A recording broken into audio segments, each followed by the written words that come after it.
Ukraine has 4 seasons. Summer heat, autumn rains, a winter that tested everything, and a spring that reminded us we are still here. For URAN, Ukraine's National Research and Education Network, this was year 5 of full-scale war, and the hardest yet. None of this was new, but the weight of it kept growing. Missile strikes, blackouts, destroyed infrastructure, and through all of it, universities to connect, researchers to keep online, education to keep alive. 1 year, 4 seasons. This is how we kept going. We've lost count of the nights. Small drone attacks almost every night. Massive strikes with missiles and drones 2, 3, 4 times a month. You don't sleep, or you sleep in pieces. In the morning, you make breakfast on a camping stove because the power is out. You can't shower. You get to the office if the metro is running. When there is an air raid alert, trains don't cross the Dnipro bridges. Sometimes a colleague on the other bank simply can't make it in. We arrive. Someone puts the kettle on.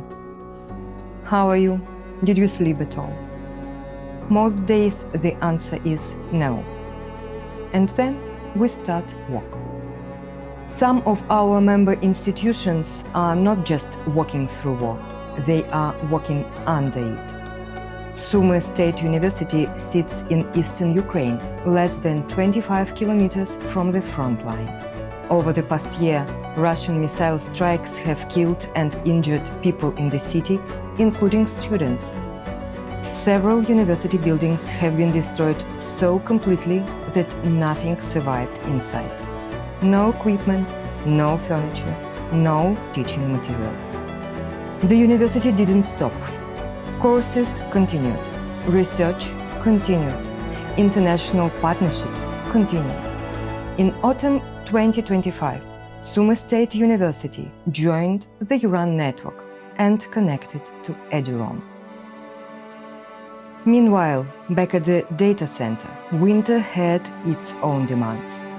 This was the hardest winter Ukraine has faced since the full-scale invasion began.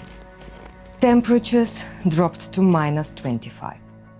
Russian strikes systematically destroyed energy infrastructure across the country. People lost heat, lost water, lost electricity for 16, sometimes 20 hours a day. In those conditions, URAN's data center generator wasn't a backup plan. It was the only plan. It ran every day. It needed fuel every day, sometimes in the middle of the night. And then, in the depths of winter, it started leaking antifreeze. We are still waiting for a technician to come and fix it. But the year wasn't only about keeping things from falling apart. Spring brought something new. For the first time in Ukraine, URAN launched EU-Midcast terrestrial access for the Ukrainian Hydrometeorological Center and state enterprise URAN. Це дуже важливо під час, коли в Україні відбувається повномасштабне вторгнення. Укргідрометеоцентр за допомогою сервісу EU-Midcast Terrestrial зможе робити прогнозування погоди, оцінювати шкоду, яка наноситься веденням бойових дій в природі України. Цей сервіс і багато інших, які ми отримуємо від мережі GÉANT, дозволяє науковцям та фахівцям України робити дослідження, отримувати новітні дані та бути на передовому краю науки. This year, as always, we didn't walk alone. In late autumn, we received over 100 laptops from Computer Aid International, the third shipment organized by the GÉANT community and funded by European NRENs via the VH Foundation. Through the winter, we distributed them to universities and research institutions. A few even made it to a rural library. Sumy State University, which we mentioned earlier, received a dozen. A laptop doesn't fix a destroyed building, but it means someone can keep walking. European NRENs also sent Christmas packages. The postal service apparently was as affected by the winter as everything else. The parcels arrived closer to spring. We appreciated them just as much. But some things don't get delayed by the cold. Throughout the year, the GÉANT community showed up, not just with equipment, but with presence. Calls, messages, small gestures that said, "We see you, we haven't forgotten." When you are walking through a 5th year of war, that matters more than it might sound. Years of walking and living through a crisis teach you things no training can.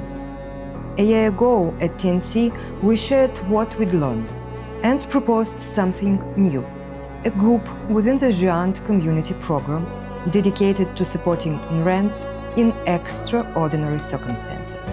Natural disasters, conflicts, whatever a crisis looks like. The idea was welcomed. The group was created. And early this year, it became active. For now, its focus is mostly on us, because our crisis is far from over. We still need your help and support. But we are also ready to share what we know with anyone who might need it. This is where we are, a 5th year in, still connected, still walking. Today's session will take this further, with voices from Ukrainian working in exile and from the Humanitarian Support Group that grew out of all of this. We are glad you are here. Let's talk.